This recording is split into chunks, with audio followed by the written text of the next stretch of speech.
है, क्या पर्पज है इसमें? पर्पज तो जहाँ तक है वो सभी को पता है।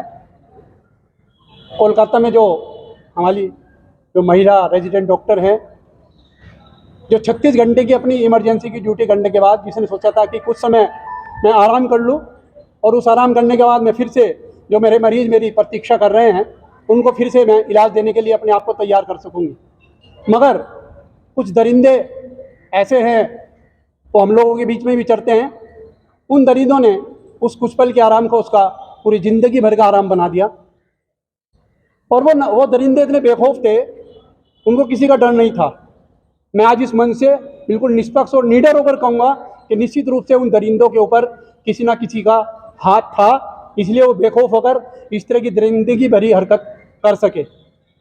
हम डॉक्टर्स का रोष, चाहे वो हमारी नीमा गंगो के डॉक्टर्स हों, चाहे वो हमारे जो गंगो डॉक्टर्स वेलफेयर एसोसिएशन हो, चाहे हमारे मेडिकल स्टोर्स हों, चाहे पैथोलॉजीज हों, और उससे अलावा समाज से जुड़े हुए हमारे लोग हैं, हम सभी ने एकजुट होकर आज ये मार्च किया। और ये मार्च हमारा आज शुरुआत कह सकते हैं। यदि हमारी ज़रूरत बंद करने की हुई, हम 24 घंटे, 36 घंटे, 48 घंटे इसके खिलाफ बंद करेंगे। और जो भी जिन्होंने भी ये दुर्दांत कृत्य किया है उसको, चाहे वो भारत सरकार हो, चाहे वो बंगाल की सरकार, और बंगाल की सरकार के बारे में तो क्या कहें, वहाँ की मुख्यमंत्री भी ममता बनर्जी, वहाँ की जो स्वास्थ्य मंत्री है वो भी ममता बनर्जी है, और गृह मंत्री है वो भी ममता बनर्जी है।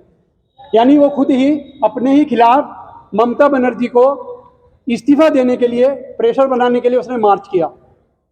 मुझसे पहले जो चिकित्सकों ने कहा कि ये किस तरह की राजनीति हो रही है। आज ये सोचने का विषय है कि हम राजनीतिक कृत्य में ना फंसें, हम देखें कि कौन हमारे साथ मिलकर हमारी आवाज़ उठा रहे हैं। हमारा आज का जो मार्च है उसका सिर्फ एक ही उद्देश्य है कि जो हमारी बिटिया है, जो हिंदुस्तान की बेटी है, यदि उसको डॉक्टर भी नहीं कहें, वो चिकित्सक ही नहीं, वो हिंदुस्तान की बेटी है, उसके साथ एक कृत्य हुआ है उसके खिलाफ हम सब मिलकर आवाज़ उठा रहे हैं। और भारत सरकार से मांग करते हैं वो तुरंत इसमें हस्तक्षेप करे और बंगाल सरकार को निरस्त करे, उसकी जो कार्यवाही है राज्य सरकार को अपना वापिस, उसके जो कागजात हैं उसको वापिस करे, ममता सरकार इस्तीफा दे, ये हमारी आवाज़ है। डॉक्टर बेटी के हत्यारों को, डॉक्टर बेटी के हत्यारों को। दोस्तों, आज बड़े दुख हुए हैं और इसका कारण ये हमारी डॉक्टर बेटियां खड़ी हैं यहाँ पर। हम इनसे नजर मिला करके बात करने की स्थिति में नहीं है। आज ये बोलती हैं पापा आपने हमें भेज दिया, कल हम भी वो हो सकते हैं जो उसके साथ हुआ बेटी की। और ये जो आज गुस्से में सब लोग खड़े हैं, सब डॉक्टर्स खड़े हैं, कहीं ना कहीं झकझोरे हैं बेटियों ने। जो घर में बेटियां रह रही हैं उन्होंने झकझोरा है।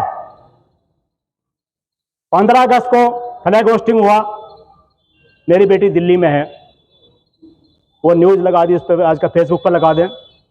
बेटी बोली कि आपको पापा शर्म नहीं आती? आप 15 अगस्त मना रहे हो, आप देश की आजादी मना रहे हो, हम तो आज भी आजाद नहीं है। बेटी अनुष्का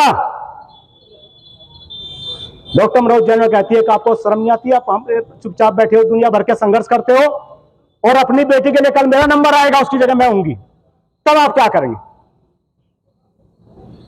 ये बैनर गुस्सा इतना है, ये बैनर हमने चेंज ऐसा किया था कि हम चेंज करेंगे, इसको बीच में दूसरे डॉक्टर्स को देंगे, लेकिन गुस्सा इस लड़कियों के अंदर इतना है, इन्होंने कहा हम चलेंगे। ये आत्मनिर्भर का विषय है। राज्य सरकार अपना नफा नुकसान देखती है, पॉलिटिक्स देखती है, उन्हें कोई लेना देना नहीं।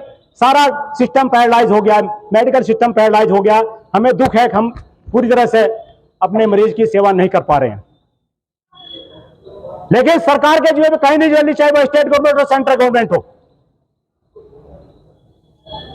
किस लिए बनाया डिजोल्व करने का कानून सेंट्रल गवर्नमेंट के हाथ में? किस लिए है वो? क्या पॉलिटिकल नफा नुकसान के लिए? क्यों नहीं वो स्टेट गवर्नमेंट यदि काम में कर रही है, क्यों डिजोल्व की जाती? वो गवर्नमेंट, उसके मुख्यमंत्री अपनी गवर्नमेंट के खिलाफ प्रदर्शन कर रही है। इतिहास में शायद पहला केस होगा ऐसा।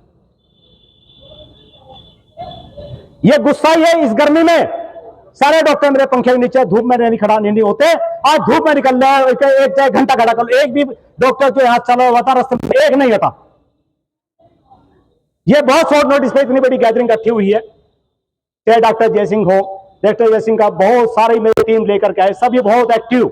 रात को ड्यूटी कर रही थी, लगभग 36 घंटे हो गए, कोई पार्टी का टाइम नहीं था, तो कम्युनिटी की सेवा में लगी हुई थी। उसके बाद भी उसको हमारा सिस्टम सुरक्षा नहीं दे पाया। एक बहुत ही शर्मनाक बात है हमारे लिए। दूसरी बात, चिकित्सकों को हॉस्पिटल, वो महिला हो या पुरुष हो, अलग अलग जो हमारे स्वास्थ्य कर्मी है सबको हॉस्पिटल किसी न किसी रोग में भेजते हैं, तो क्यों ना एक चिकित्सा प्रोटेक्शन एक्ट बनाया जाना चाहिए। धन्यवाद। हमारी जो मेडिकल एजुकेशन है उसमें हमारे medical students, intern, JR, SR, इनके लिए कोई सेवा नियमावली नहीं है, जो कि बहुत जरूरी है। इनको ना हमारे मेडिकल स्टूडेंट्स को पता है, ना इंटर्न्स को पता है कि इन्हें ड्यूटी कितने घंटे करनी है, कैसे करनी है। सब इंडेफिनिट है, इनके बॉस के ऊपर निर्भर है, और जितना एक्सप्लॉयटेशन हमारे मेडिकल स्टूडेंट्स का होता है वो बताने काबिल नहीं है।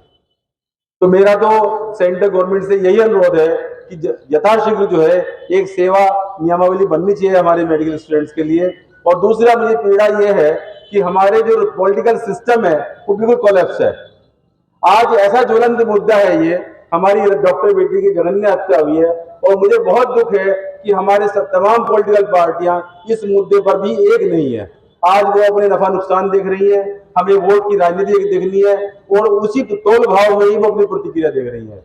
और विशेषकर हमारी जो महिलाएं नेत्रियां हैं, सुनाम धन्य, जो बड़े बड़े वादे करते हैं, नारी शक्ति की बात करती हैं, नारी आंदोलन की बात करती है, आज उनके होठ सिले हुए हैं। सबसे बड़ा दुख है। मेरा अनुरोध यही है कि हमारा पॉलिटिकल सिस्टम ऐसे मुद्दे पर तो कम से कम एक हो जाए, और इसके लिए यथाशीघ्र कानून बने। धन्यवाद। मैं तो पहले से प्रभारी हूँ, और मैं अपने जो बंगाल सरकार के खिलाफ जो आपने आज ये आंदोलन किया है, मैं उनसे कहता हूँ कि उनके अपराध के खिलाफ जो भी बात है उनको इंसाफ मिले, हमारी गुड़िया को इंसाफ मिले। धन्यवाद। चाहिए इनको, या गोली मार देनी चाहिए, और आगे हमारे सब के लिए एक प्रोटेक्शन कानून बनाए, जिससे कि हमारी महिला चिकित्साएं जो रात की ड्यूटी करती हैं, जो अपने घर वालों से घर से निकलती हैं और घर वाले उनका इंतजार करते हैं कब आएंगी, और ऐसा अगर कानून बनता है तो डेफिनेटली महिला चिकित्सक बहुत सुरक्षित महसूस करेंगे। और हमारी यही मांग है कि इनको जल्द से जल्द फांसी पर लटकाया जाए। हमेशा सुरक्षा करे, और ऐसे कई लोगों कठिन से बड़ी सजा दे कि आने वाले टाइम में, आने वाले युग में कोई भी ऐसा राक्षस और दरिंदा पैदा ना हो जो हमारी बहन बेटियों की तरफ आग उठाकर देखे। मेरे को आज गुस्सा आ रहा है बहुत ज्यादा कि हमारी बेटियों की रक्षा कैसे होगी जो अपने माँ बाप को छोड़ करके इतनी दूर दूर पढ़ने के लिए जाती है।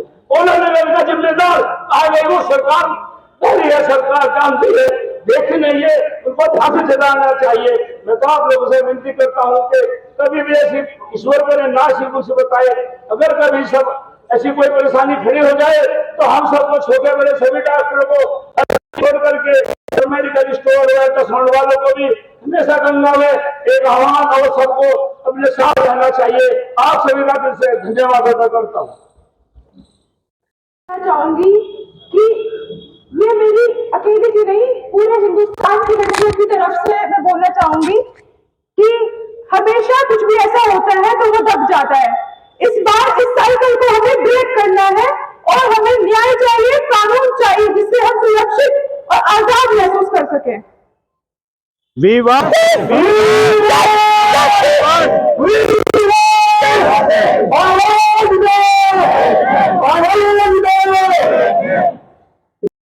के संयुक्त तत्वाधान में ये आक्रोश रैली आयोजित हुई, जिसमें हमारे नगर बंगों के सभी जो पैथोलॉजी में लगे हमारे डॉक्टर लोग हैं, हमारे जो मेडिकल स्टोर से मेरे हमारे साथी हैं, और उनके साथ साथ हमारे अध्यापक वर्ग से उनको प्रतिनिधित्व करने वाले गगन गर्ग, उसके साथ साथ सामाजिक रूप से राजीव गोयल जी और भी बहुत से जो मैं सबका नाम नहीं ले पाऊंगा, तो समय भी बहुत हो गया है। धन्यवाद।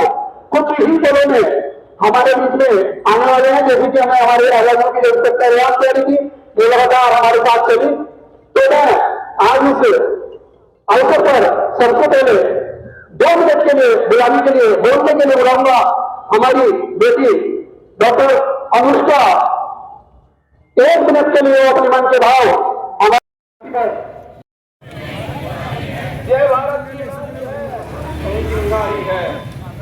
We want, we want, we want, we want, we want, we want।